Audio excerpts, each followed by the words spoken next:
Should Tyrese Maxey come back with the 76ers in 13th place in the East and only having 23 wins? We're going to break it down right here on Locked On 76ers.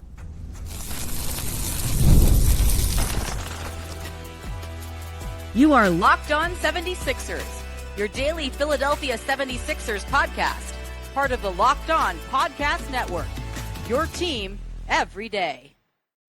Welcome into Locked On 76ers. We're your host, Keith Pompey, 76ers beat writer. I'm Kayla Santiago, sideline reporter for the Delaware Bluecoats, the NBA G League affiliate of the Philadelphia 76ers. If you're watching us on YouTube, listening to wherever you listen to your podcast, you can make sure you like, comment, and subscribe. In addition to check us out at our free daily newsletter that's on LockedOnDaily.com. And today's episode is brought to you by FanDuel. Right now, new customers can get $200 in bonus bets when your first $5 bet wins. So we glimpsed over this yesterday, talking about the Tyrese Maxey trying to work out. Keith, do you want to see Maxey come back? Because I don't.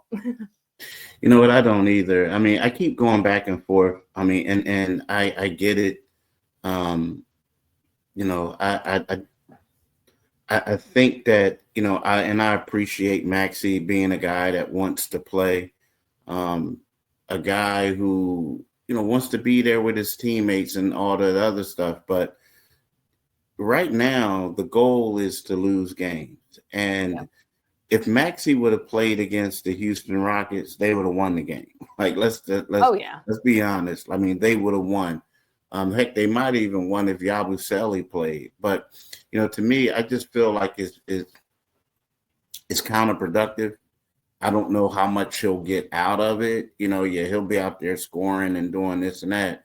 But the more that Maxey plays, in my eyes, Kayla, they're going to slide up the standings. With Brooklyn tanking, with Toronto tanking, Maxey and I might steal a couple victories.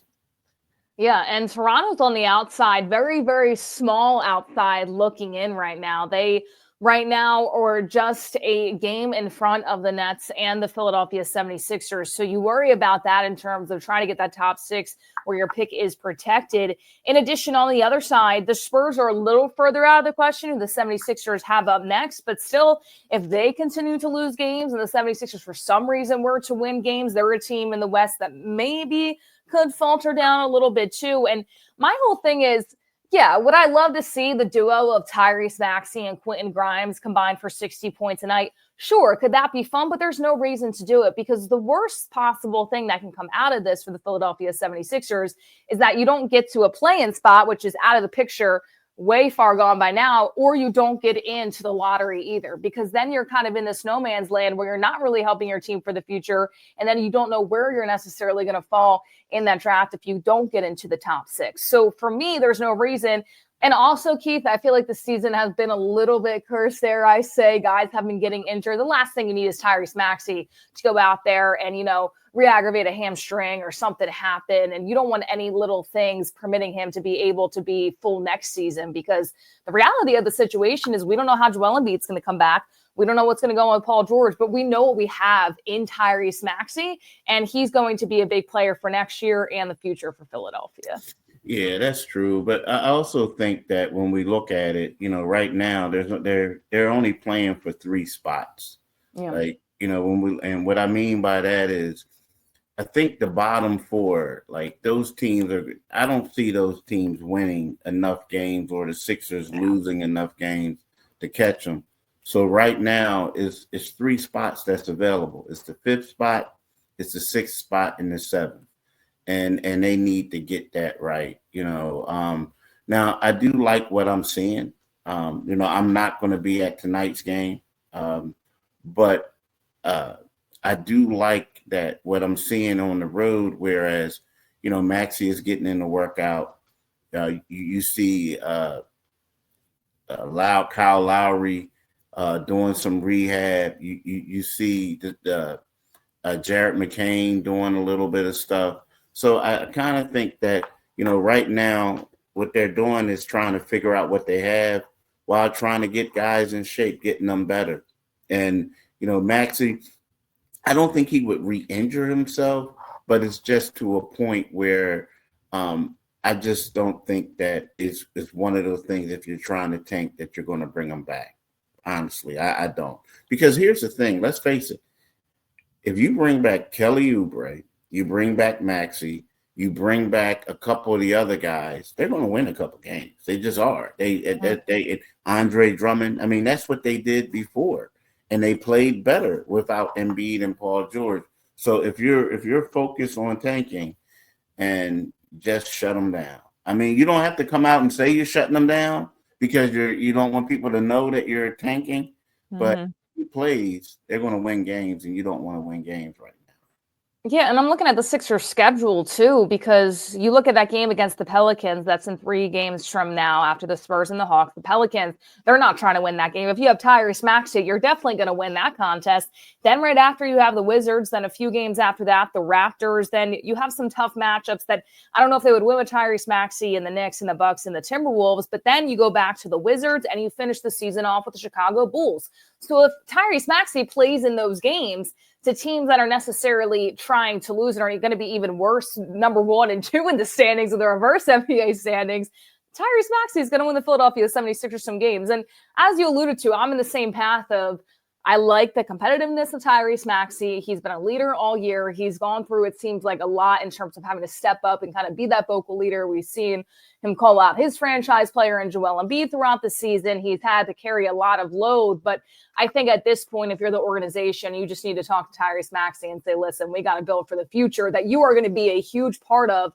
Because right now, if we bring you back, the reality is we're going to win some games and then we're going to fall in a spot that you don't want to. I'm speaking if I were the organization right now. So I don't think you bring him back, but do you feel like, Keith, because we've talked a lot about when Joel Embiid, before they officially shut him down, we were saying we think it's more of a Joel Embiid decision if he plays or not, right? Do you think with Tyrese Maxey, it's more of a Maxey or an organization situation or a decision, or is it kind of too hard to tell at this point right now? I mean, I'm just going to say I heard he wants to play. But I also heard that, I mean, he's doing work, he's doing a lot of other things, but I also heard that they want to make sure, he's 100%, you know what I mean? Or like they want to take their time. They don't want to rush him back. I mean, there's 13 games left, was like 3 weeks, 3.5 weeks. So if it's up to him, he wants to play. So I think that it would have to be a their decision. Now, who knows? Maybe they can come to an agreement later on. But I just think that Tyrese Maxey is the type of guy that if he could play every game, he would. You know what I mean? That's just who he is. He's the type of dude like, hey, if they were playing 2 games in one day, Maxey's like, hey, let me play both of them. That's just his personality. So, you never know, but if it's me, just based off of the stuff that people told me, you would have to assume that it would be a team decision. Yeah, and I look at Tyrese Maxey too, and I get it from the standpoint of when you practice and when you work out, it's not the same of playing a game, and you're probably not going to really get any gameplay until next season. The reality of the situation is that, but at the same time, you don't want to force him to come back. You don't want to push him to come back because there really is no reason. There's no reason. Yeah, and they know that at this point. I mean, here's the thing: no one's going to be pushing anybody at this particular time because, I mean, it's going against what they're trying to do. Now, here's the thing: if the 76ers were trying to make the playoffs, Tyrese Maxey would be out there playing. Oh, if yeah. the 76ers were trying to make the playoffs, Paul George will be out there playing, right? The thing is, it's kind of like, unfortunately, when you get these injuries, they're injuries. Are you hurt or are you injured, right? They're injured right now. It's one of those things where they would be, if this team was like the 5th seed, the 6th seed, or even above, these would be these injuries that they would say, you know what, at the end of the season, I'm going to have surgery when we're done and we'll do it. So nobody's going to push him to do that because it doesn't make sense. You know what I mean? And it's not with their timeline, at all. I think he could play. I mean, all those dudes like Andre Drummond, they're talking about his foot is messed up. the dude was in straight beast mode a week ago. Like Kelly Oubre. Kelly Oubre was a guy who even competed in the shoot around. So it's one of those things where we all know what it is. They're not coming out and saying it, but they're tanking. And they're fielding a roster that's good, so they're not pushing them back. Mm-mm.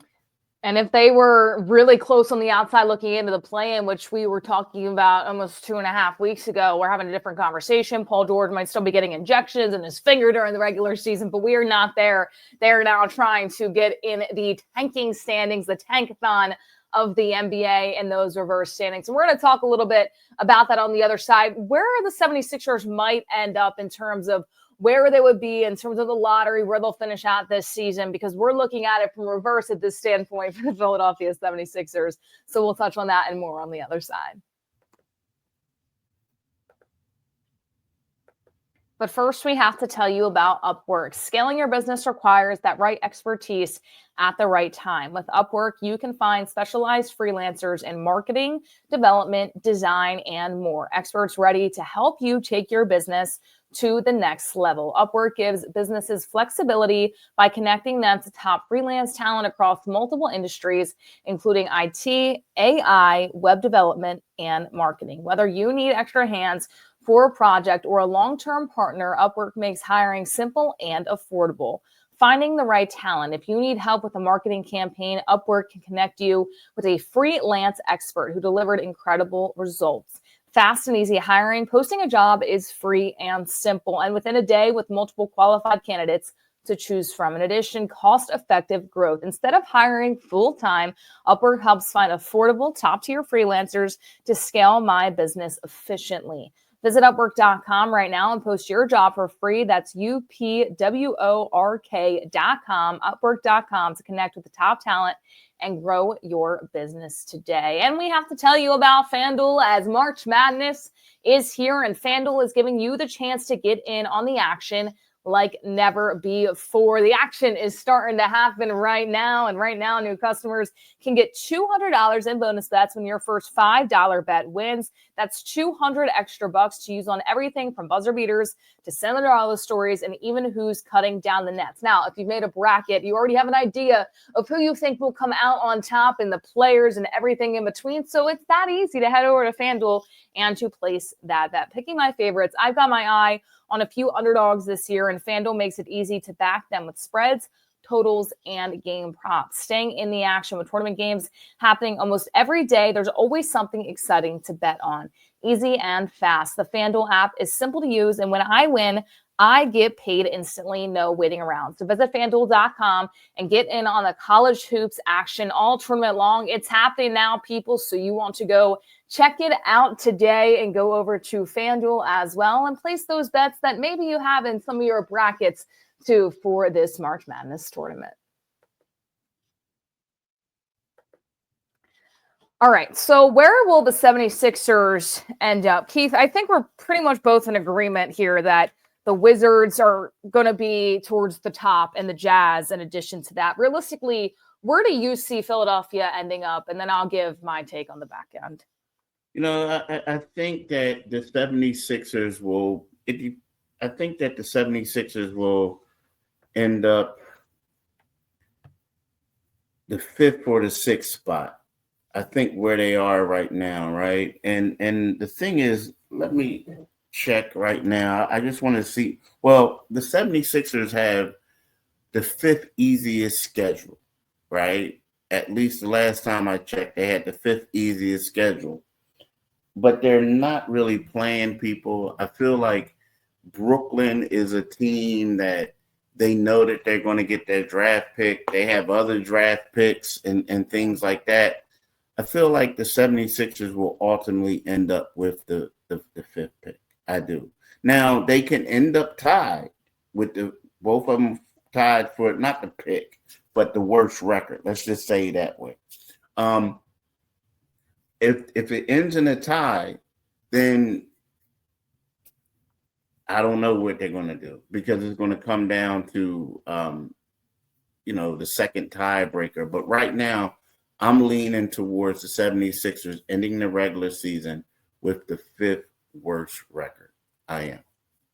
I look at it, the Jazz and the Wizards clearly are in the bottom in terms of these Eastern Conference standings, in addition to the Pelicans and the Hornets. I'm with you on that placement, and we alluded to the Sixers schedule prior, but I'm looking at the Nets schedule now too. They've got some tough games where I feel as though the 76ers would be able to win, and that can become an issue because you look at them, they play the Pacers back-to-back, and then they have the Mavericks that's at home now. The Mavs, a diminishing team right now at this point of the season. Then you have the Raptors. That should be kind of, not a great game, but also a scrappy game at the same time, or a team just trying to lose at the end between Toronto and the Nets. And then you have the Clippers, which I think is a loss. Then you have the Wizards, which I don't know. At that point, you look at the Wizards and you say, okay,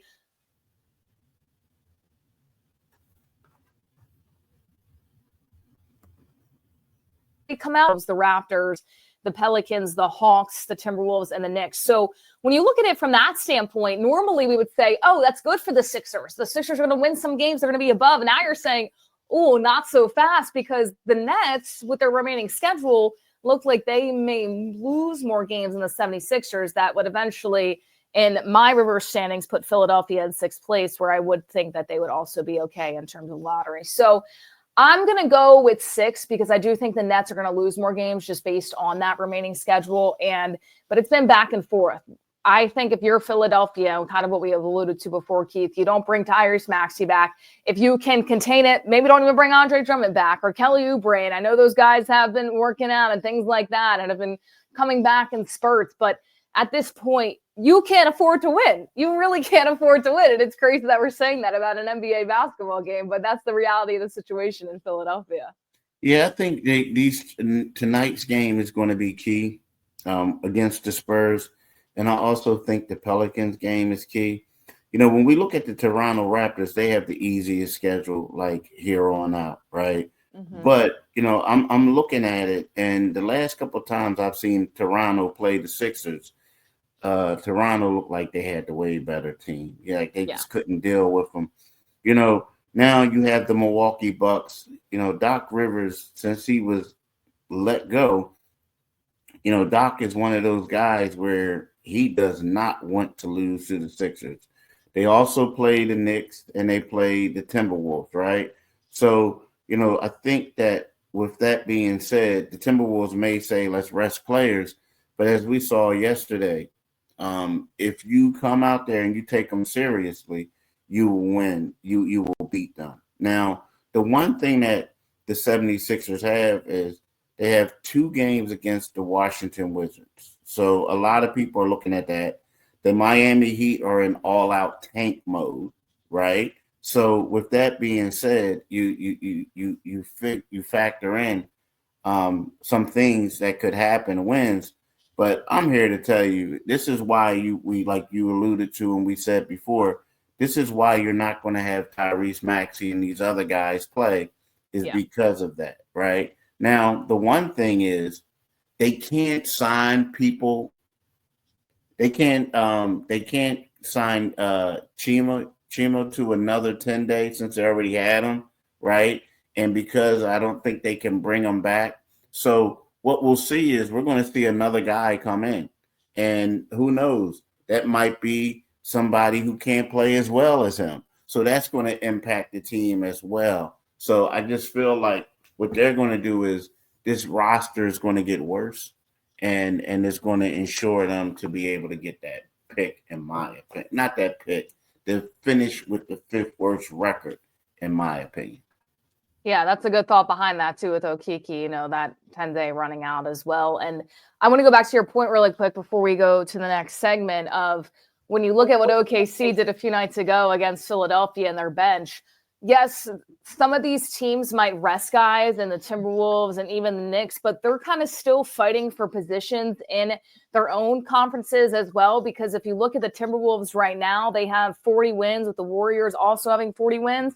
They could maybe jump up to that 6th spot and be out of the play-in tournament, which I think would be definitely something that Minnesota would look to do if they could have that. So yes, you might be resting some guys to not full force and give guys some rest before you get in the playoff picture. But at the same time, I think any team's backups at this point that aren't in the NBA reverse standings are better than the Philadelphia 76ers product out on the floor at this point. Yeah, no doubt. No doubt. Yeah. I mean, if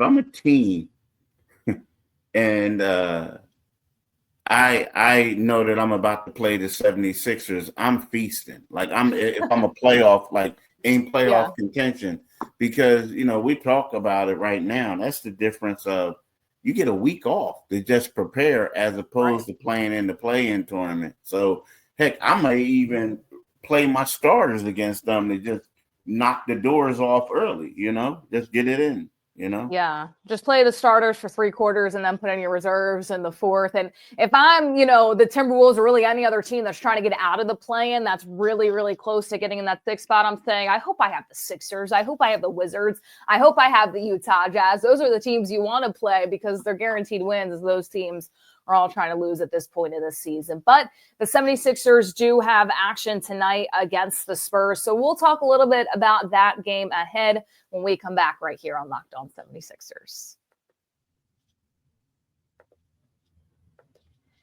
Daylight savings snuck up on us again. Now, listen, don't get me wrong. I absolutely love that it's lighter outside as the later we get, but it also did take an hour of sleep, and my body is definitely still adjusting. 5-Hour Energy has your back if you're feeling the same way as I am. The extra sunshine means more time for fun, but sometimes you need a little boost to power through. Whether you're staying up late watching the NCAA tournament, squeezing in a round of golf after work, or just trying to keep up with your busy day, 5-Hour Energy gives you that quick, refreshing pick-me-up whenever you need it. Basketball madness. I've been staying up late watching all the tournament action, really on the men's and women's side, and being able to analyze the 76ers games and have needed some energy boost. 5-Hour Energy is perfect to be able to do that. Extra daylight, extra activities with longer days. I love getting outside for a hike or a run. The Tropical Burst is my go-to for a quick boost, on-the-go convenience. Whether I'm at a game or traveling, 5-Hour Energy is easy to grab and keeps me feeling refreshed. Head to 5hourenergy.com to find over 15 flavors to choose from, including watermelon, blue raspberry, and peach mango. You can even build your own 12-pack or 24-pack delivered right to your door. Need one now? Grab a 5-Hour Energy shot at your local grocery or convenience store. They're everywhere. Make sure you stock up today and stay energized. And in addition to talking about the NCAA tournament, we have to hear about our bracket breakdown. The NCAA tournament is here, and so is the bracket breakdown. Locked On Podcast Network and Amazon Fire TV channels are teaming up to deliver NCAA tournament coverage like never before. Watch studio shows featuring former players and Locked On's local experts as they guide you through every upset, buzzer beater, and bracket matchup. Stream it all for free on Amazon Fire TV channel. Search Bracket Breakdown to see it all for free. It's your team every day.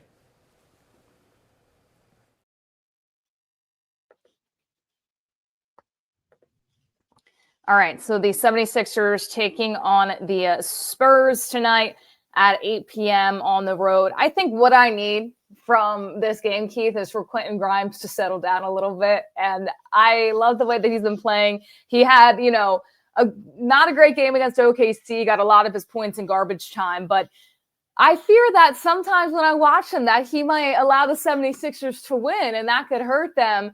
And I think going forward, you're going to see kind of just a lot of the same in a young team that's wanting to fight, that's wanting to show the league and the 76ers kind of what they're made of. Quentin Grimes, I think, has shown Philadelphia enough, though, in this game against the Spurs. Another really must-lose action, too.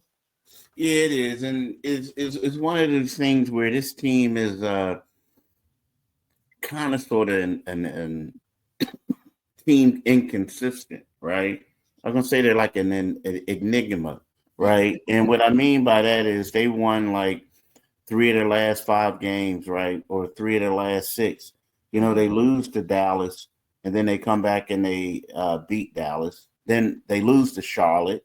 Then they beat New Orleans. They lose to the Lakers, but then they come out there and they boat race the Knicks, right? So it's kind of like you don't know what you're going to get from this team, right? Another thing is with this team is I don't know if they're like really as concerned with tanking as a lot of other people are, right? I think that they know they know that they have a bad team. They know that they're going to struggle But I think to them, like, yeah, they are tanking. But I think that they know as long as they're in the lottery, which they know they are, they're just going to lay it up to, or they're just going to basically say, hey, it's up to the ping pong balls we got.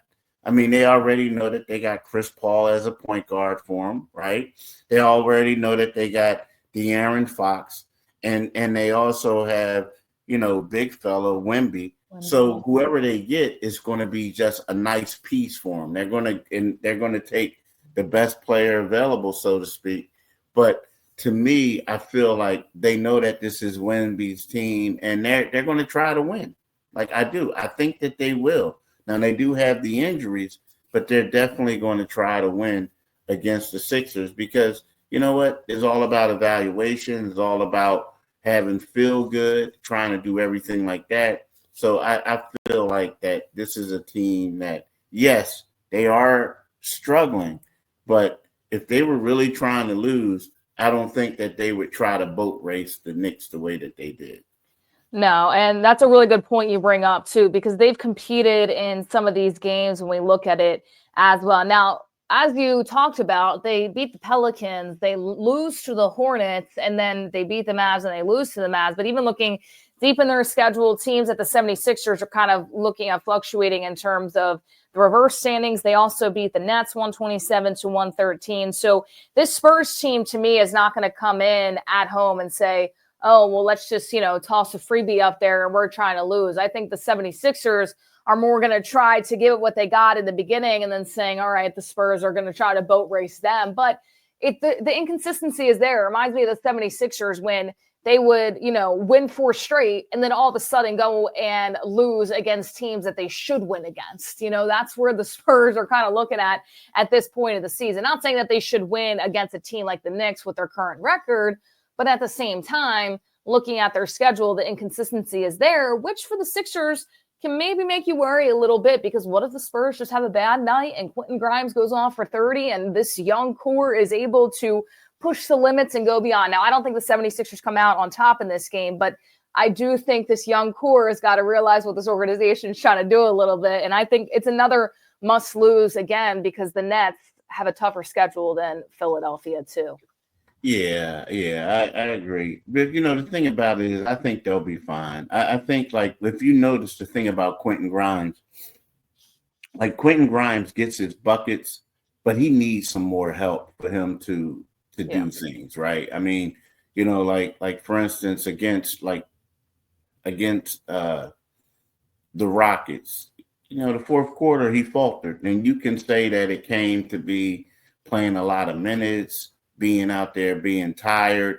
The last game that he played against, who did they play? They played against the Oklahoma City. Okay, yeah. In that third quarter, it was a matter of like, you know what? Quentin has 17 points. Let's go at him. Let's try to defend him hard. And He had 1 bucket, and then in the fourth quarter when they were up like 40, then they were like, okay, let him go, let him eat. And he ate. So I feel like that he's going to I think that we're going to see a trend here where we're going to continue to see him put up big numbers, but it's kind of like big numbers and losses. You know what I mean? Just because they're not giving him enough help to do things.